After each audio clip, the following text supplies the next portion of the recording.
Well, some Americans voting by mail are taking extreme measures to make sure their votes are counted tomorrow.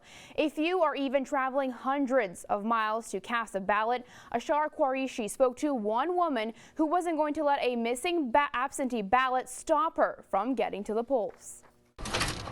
With the Postmaster General's controversial decision this summer to decommission around 700 mail sorting machines across the country, Sarah Lana was worried about voting by mail.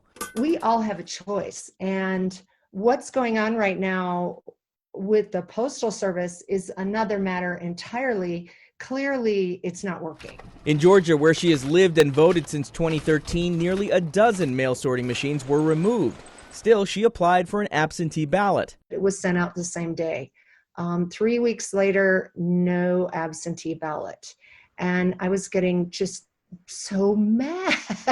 Can you see the mountains? Even more of a problem, she's currently staying in Durango, Colorado, dealing with respiratory issues. I'm here to see if the dry air is a little bit better for my breathing problems. In Georgia, more than 1.1 million absentee by mail ballots have been returned, trouncing the nearly 155,000 cast in 2016.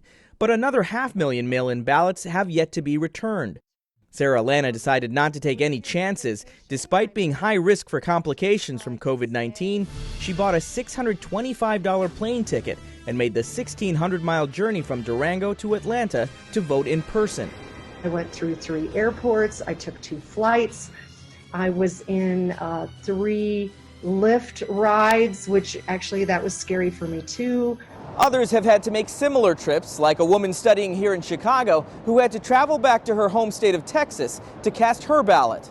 And 94-year-old Mildred Madison, whose children drove her 300 miles one way to Detroit to vote in person when her absentee ballot didn't arrive at her temporary address. I didn't want to be a victim is the main thing that I want to say. And I want to say that there is no American citizen that needs to be a victim this year. You know, let's just do with what it takes and get out there and vote.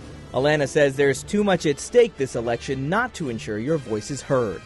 I'm Ashar Quarishi reporting.